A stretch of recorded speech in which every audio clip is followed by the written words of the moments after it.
All right, guys, like all writers, we come full circle. We're back to Grace, aka Werevlog. We're going to go through as much as we possibly can. I make notes. I read it on the road or whenever I have free time.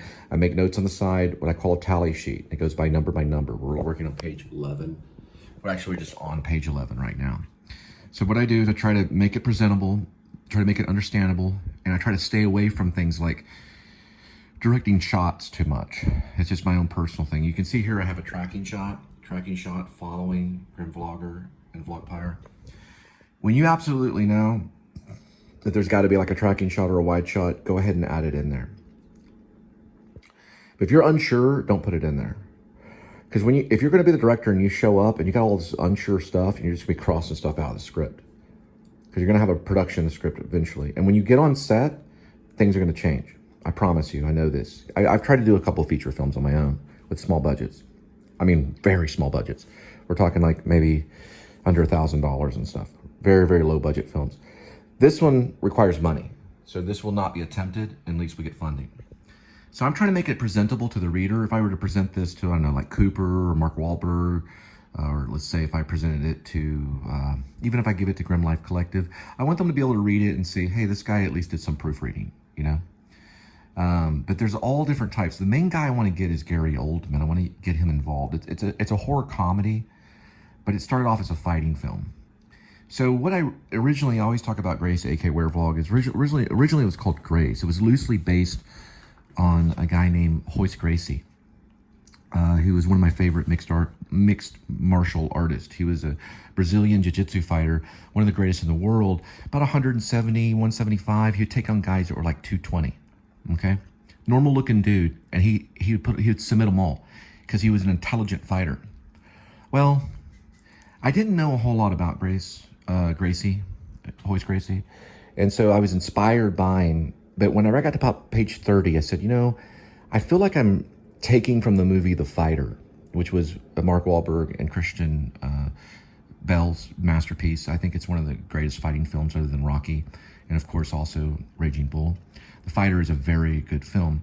So I feel like, you know, let me get some ideas first. So as I was writing this, I was in Carrollton, living at the mansions at Sunset Ridge. There's a big field under this balcony I lived under. At night, when I would be working on Grace, trying to find an idea, I'd hear these coyotes yapping. And it just kept bothering me. And at night, I'd have these weird dreams. And I thought, well, you know what? Maybe this is a werewolf movie. So at about page 30 or so, I just cut and said 10 years later, and I put them all in this like werewolf condition kind of thing, this werewolf circumstance where there was this werewolf on the loose. Now, what I did is I went back and I added the beginning part to make it a werewolf movie. So on the title page, if we look at the title page right here, I really don't like doing these because these are very time consuming. I know you guys like to watch people on roller coasters and stuff like that. But if you open it on title page, if we can find title page, or actually, let me see, final draft is, you could probably get a degree in final draft. Remind me later. Okay. I highly recommend final draft. But what I really recommend, guys, is start with note cards or a legal pad. When you start I constructed this one with note cards first. Let's see if I can find it. I've got a bunch of screenplays, resumes, all kinds of stuff on this. I've written many attempts at screenplays and stuff. I'm just seeing if I can. So Final Draft now is almost free if you have it on your iPhone. I think it's like $9 or something like that. There's other screenplay programs or screenplay software that applications that you can get on your phone that are actually free, and they're pretty cool for notes, and just you can even print those out and present them to a producer. You don't have to have Final Draft, but Final Draft is quick. It's good for touch-ups, and I highly recommend it. But it's not the only way. You can write your screenplay any way you want to. You can use any format you want. But trying to see, I think it's in here. I kind of share this software with people. It's so neat. They have it on Apple. I wish it would come on some of the iMacs, because all their movie stuff, there's title page. here we go. And now we're gonna look at title page right here. I got a touch screen here. So we have the title, which is Grace, aka Werevlog, and it's written by me. That's my name, Cole Spivey. And inspired by werewolf folklore and vlogger tales, okay? So it's far from a fighting film. But I wanted to just show you that so you get the title on it, okay? And we've got some work to do on it. Now, there we go. We opened it right here. What I do after I make any major changes is I always PDF it, go right here, go to save as. You always just want to save as or just save. It'll save automatically throughout your, it'll save automatically even if you're doing a reading. And sometimes I hit don't save and continue the reading because it sometimes loses its placing if you save in the middle of a reading. They may advance that later on. And then you can PDF right here. What I do is I always send up 2 copies, the FDX copy and the PDF. I send those to my email. That way, no matter where I am in the world, I can access my email. And if I need the software, good. If I have it, great. If not, I can still look at the PDF and do notes and do whatever I need to because the PDF will follow me around. I PDF each single time because PDF is easy to access when you're on the run or if you have, I don't know, like, you know, if you have to access it from the email. And most computer programs, even your phones, will understand PDF because they use it in business, okay? All right, so I've got some reading to do. I just wanted to talk. I talk a lot about the software sometimes. And, you know, there's a language to it. And I wanted to show you how do you get into the language of something on it before we end it right here. Okay, here's the burger joint scene and all this stuff. It was loosely inspired by the movie The Fighter with Mark Wahlberg and Christian Bale. Highly recommend that movie. It really is probably my favorite fighting film. I'd probably say I'd put it over Raging Bull. Sorry about that, Scorsese. I love Raging Bull, but Raging Bull tugs on my heart. It is a hard film to watch. The Fighter is a very enjoyable film. Let me go right here and hit enter. Okay. I'm going to do the first little thing, guys. Okay. On a cut 2, let's say if I wanted to add something here. This is room night. Grace talks to her. I really go by GL, not Grace. This is where he's embarrassed about his name, Grace Lippin. So he doesn't want to go by Grace because he feels it's sissy. And he wants to go by GL. And this might be something like in the mid of his career. It jumps around and I try to focus on what Richard Linklater talks about moments, okay? So movies, I don't know, what am I in anyway? I think I might be in a resolution or whatever. But movies are, a higher resolution because I keep looking at it and I'm like, this is kind of blurry. Movies are about moments, okay? And if you can get each thing, it's a moment, and go into another moment, then you can hold the audience attention and ask yourself, what's more important? Is the plot more important or is the moment more important? And you wouldn't say the moment. The moment is more important than the plot. You can have a really fancy plot, and if you're a mystery writer like Mick Herron, he still creates wonderful moments. At least he does from what I've seen on Apple TV with Slow Horses and everything. Focus on your moments. Focus on what you can stir up within a scene and what you can add to it, rather than trying to make everything fit into a plot, because there will be a plot. Trust me, even if you focus only on moments. And what I mean by moments, I mean by something inspirational, a new idea, something that the character might deal with, that we may deal with every day, something that comes to you that's new. Okay, that you see something new, a new idea, and then focus on that and go with it. And that's what the werewolf aspect of the script is. It's a new idea. This is really shaky right here. Let me switch it over. Hang on, give me a second. Okay, I switched to HD. Let me go into 4K and see what 4K looks like. Okay, this is 4K and 60 frames a minute right here. Okay, so first we're gonna hit the enter button, and so it's gonna pop up, watch. Okay, and here are our choices as a screenwriter, right? On this particular software. We can choose general, and that's if you're making a note or talking about circumstance, or maybe you're presenting the scene. You can do scene heading, okay? So in scene heading, that's like a scene title. A lot of mine are all capitalized. So if this was not capitalized, or actually it did go capitalized there, but anyway. So let's go back to general and see. Scene heading. Okay, scene heading is going to have the interior or the exterior.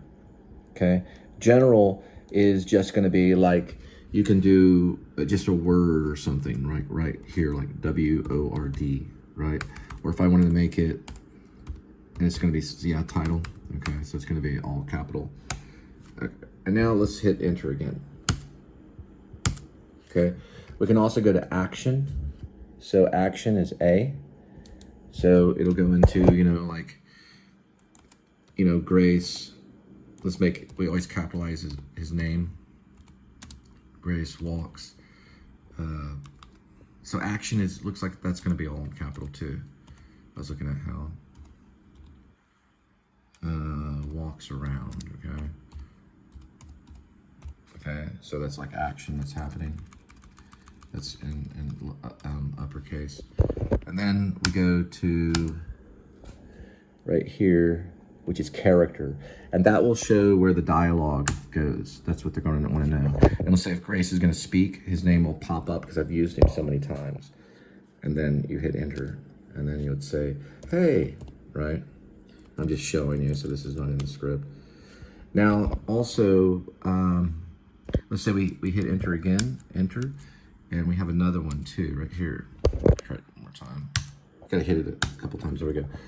And this is known as parenthetical.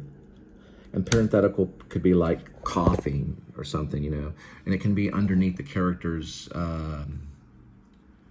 name. So let's say if I was gonna add a scene with Grace, and I'm gonna hit enter, okay? I'm gonna hit character, and let's say Grace right here, okay? And Grace says, hey.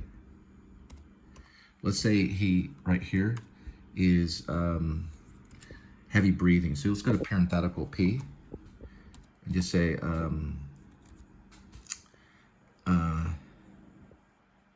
just say heavy, I don't know, let's say parenthetical, let's say, as a director, I know you always talk about action. So let's say if he's going to say, hey, let's just say shouting. Just, and there's different ways we can show shouting, okay? So he's shouting, and then we go back to here, and then we can make it all capital too, like that, to really show that he's shouting. And if we make exclamation, right here, hey, that kind of thing. I'm thinking of the Pixies right here. That song starts with hey. Anyway, just wanted to show you that. So guys, you don't have to follow any of this, but this is a book that you might want to have as a reference. It's Cole and Haag. Part 1, the screenplay. If you can find it, it might be a good book. We do talk about parenthetical, but it also talks about camera cues. I like using that word, camera cues. I usually call it shots. Most people will. Like, what are the shots in the script? You also can call it camera cues. And this is basically talking about the camera's instructions and changes often appear in direction. These are considered camera cues for they indicate a specific movement to be carried out by the camera. Therefore, camera cues must always be capitalized to signal the camera operator in the same way that sound cues are capitalized to signal the sound the sound technician. Now, some camera cues, such as camera zooms, camera adjusts, never heard that one before, angle widens to include, look at these are really good, are obvious and easy to spot. Others, however, are indicated by subtle, such as follow, see, pick up, find, and so on, and require a keen eye in order that they are not overlooked. Spotting errors. To help avoid missing an obscure camera cue, the reader should think of himself as the camera and may only move when instructions to do so. Sid Field talks a lot about camera cues. There's also a word called crash zoom, Put your own personality in your camera cues. And, why not make them capital? It's important. It's what the camera's doing. We're looking through the camera. Now, my screenplay has phones in it. People use phones and they record each other. And I don't always do the capital because we're talking about what the character is doing. But On howl, anytime the werewolf howls, a lot of time, I put HOWL because it is a sound cue. It's a sound cue for the werewolf to howl. And they kind of mention this in this right here. Get this book, you know, why not? You know, you're going to be writing a screenplay for Hollywood. You know, why not get this book? Or get a book that's like it. There's a lot of them out there. I've gone through this book, never from cover to cover. I only pick it up and just kind of read it. Sometimes like I do the Bible, sometimes I'll just pick it up and start reading the Bible randomly. Look at this. This is very much my style, you know. Exterior, very simple. Forest, dash, okay. Day, okay. Parenthetical, springtime. I would probably put another dash there and then say springtime. But I like that. Because we want to know the time of season. You know, the day. Okay, well, what do you mean by day? Do you mean, is it springtime? You don't have to, because, you know, as a director, you may not be able to access springtime.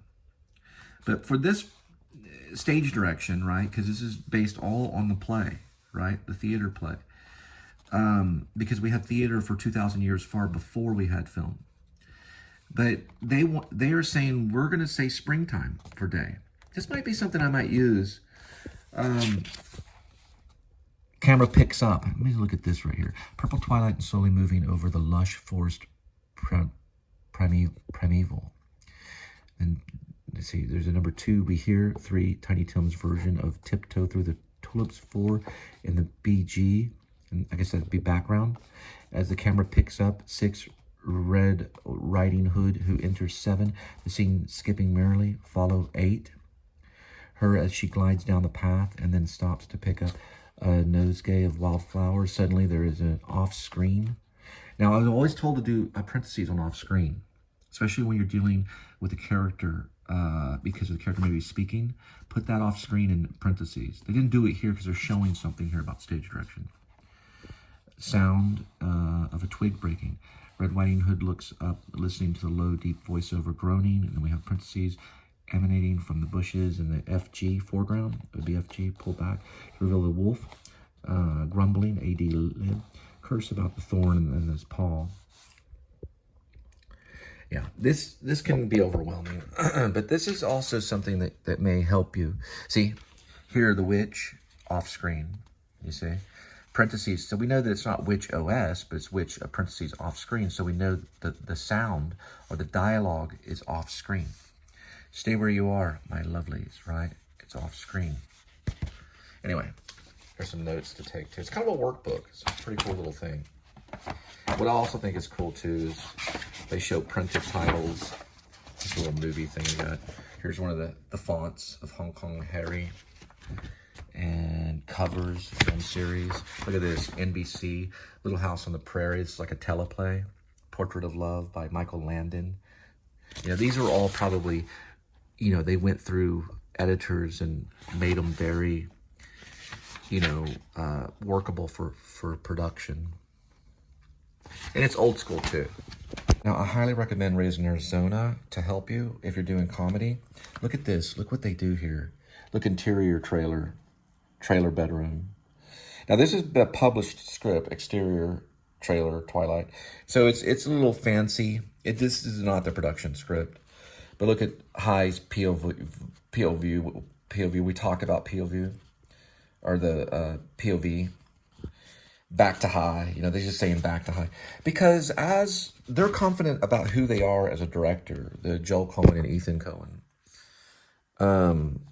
This was printed a while back. It's my favorite comedy. But there's, like, for example, they don't say reverse tracking shot. They'll just say reverse track. And that's all they need. As directors, they can take off with that. Look, high angle cell, you know exactly. You know, that's exactly simple. And they're not wasting ink, you know. High angle cell. They're the best, by far. They're one of, here, look, angle on the still camera. That's very interesting. It's mounted on a tripod.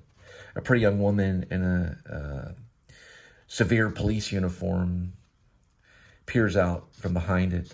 Woman, turn to the right. Now, we don't know who Ed is right here. So they call her a woman. And then H.I., what kind of name is Ed for a pretty thing like you, Ed? Short for Edwina. Turn to the right. H.I. obliges, but still looks at Ed. That's still capitalized though, so they're gonna show that for the actors out of the corner of his eye, so we know Ed is doing something. This is the first time we're introduced to Ed, just like a play. She called herself Edwina, but they call her Ed. We don't have to explain to anybody that her name is Ed. You would figure it out right here, you know. They use ellipsis in writing, the same thing Hemingway would use. H.I. says, meaning they're not explaining that that's her nickname, you know. I do the same a little bit in this script. And then H.I. says, you're flowery, you are. Or no, he says, you're flowery, you are. Just a little desert flower. And then flash on his eyes, skewed profile, because we know that she's dealing with a camera. They use ellipsis great on writing. And get a copy of it. If you're going to do a comedy, have this on your library, you know, in your library somewhere. What I notice about Joe and Ethan Coen when they're writing scripts, and I don't know if this is close to the production script, but they kind of put this stuff as reminders of what to do when they're on set. Back to high, you know, parole boardroom, you know, and where they're going to be. You can clearly see it in the script. It's done very simplicity. It's simple, you know, tracking, we know. So this is a model. Check this out.